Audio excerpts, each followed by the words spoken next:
নার্সিসিস্টদের একটি বৈশিষ্ট্য কি জানেন? তারা মনে করে তার আশেপাশের সবাই টক্সিক এবং তার কোনো সমস্যা নেই।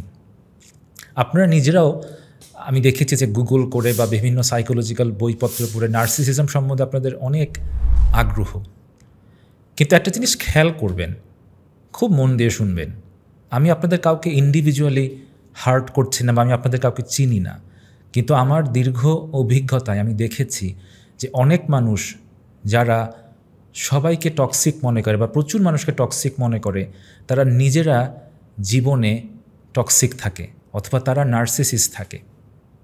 সেক্ষেত্রে আপনার করণীয় কী? এটা তো আপনার জীবন। একজন নার্সিসিস্ট বা টক্সিক মানুষের কিন্তু জীবনটা খুব মজার নয়, খুব সংকীর্ণ। তাদের ইনসাইট থাকে না, তারা যে ভুল করে, তার যে পারসেপশনে ভুল আছে, তাদের যে আচরণে ভুল আছে, তারা কিন্তু সেই জিনিসটা বুঝে না, তাদের বুঝালেও বুঝে না। সো আপনি যদি আসলেই একজন, আমি বলবো যে বিবেক সম্পন্ন মানুষ হন বা কমন সেন্স সম্পন্ন মানুষ হন, আপনি আপনার কাছের একজন ভালোবাসার মানুষকে জিজ্ঞেস করুন নিজের সম্বন্ধে। সেটা হতে পারে খুব কাছের ভালোবাসার কোনো ফ্রেন্ড, খুব কাছের কোনো কাজিন, হতে পারে বাবা মা, একদম কাউকে না পেলে আপনি কোনো সাইকোলজিস্টকে জিজ্ঞেস করতে পারেন। কিন্তু এমন কাউকে জিজ্ঞেস করুন যে আপনাকে ভালোবাসে, ভালো চায় এবং শুধু শুধু আপনার প্রশংসা করে না। কারণ আমাদের আশেপাশে অনেক মানুষই আছেন যারা মানে অহেতুক আমাদের প্রশংসা করে, অহেতুক আমাদেরকে ভুল কথা বলে আমাদের খুশি করার জন্য।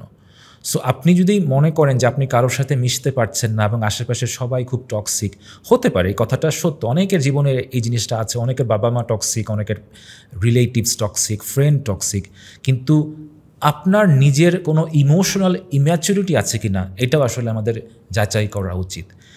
আমরা বাউন্ডারি কখন সেট করব? যখন মানে একটা কথা বলা হয় যে সেলফ রেসপেক্টের জন্য আমি বাউন্ডারি সেট করবো, যেটা খুবই সত্য কথা। কিন্তু এটাও কিন্তু সত্য যে অনেক মানুষের ইমোশনাল ইম্যাচুরিটি থাকে। সো ইমোশনাল ইম্যাচুরিটি থাকা আর সেলফ রেসপেক্ট থাকা মানে সেলফ রেসপেক্ট রাখা কিন্তু এক জিনিস নয়। আপনি যদি ইমোশনালি ইম্যাচিউর হন, আপনি অনেকের সাথে এমনিতেই মিশতে পারবেন না, আপনি ছোটোখাটো কথায় রেগে যাবেন, আপনি কারোর সাথে কমিউনিকেশন ঠিকমতো করতে পারবেন না। সেগুলো কিন্তু ঠিক করতে হবে। তখন কিন্তু সবাইকে বাদ দিয়ে আপনি একা একা থাকবেন, এটা খুব মজার লাইফ না। যদি প্রয়োজন হয় অবশ্যই আমরা একা থাকবো, আমরা সলিটিউড প্র্যাকটিস করব, আমরা নিজেকে ভালো রাখবো, সেলফ কেয়ার করব, সেলফ রেসপেক্টের জন্য বাউন্ডারি ঠিক করব, সবই ঠিক আছে। কিন্তু যদি প্রবলেমটা আমার হয় এবং আমি যদি অন্য সবাইকে দূরে ঠেলিয়ে দিই, তাহলে কিন্তু আমার জীবনটা সংকীর্ণ হয়ে যাবে এবং আমি মোটেও ভালো থাকবো না। নার্সিসিস্টদের মাঝে ডিপ্রেশনের হার অনেক অনেক বেশি। প্রচুর নার্সিসিস্টরা কিন্তু সুইসাইডাল আইডিয়া নিয়ে ঘুরে বেড়ায় বা সুইসাইড করে ফেলে, কারণ তারা খুব লোনলি হয়ে যায়, তাদের জীবনটা সংকীর্ণ হয়ে যায়। সো আমি আবারও বলছি, টক্সিক মানুষকে আমরা অবশ্যই জীবন থেকে পোলাইটলি দূরে রাখবো, কিন্তু সে টক্সিক কিনা সেটা সবসময় আপনি আপনার নিজের বুদ্ধিমত্তায় যাচাই করবেন না।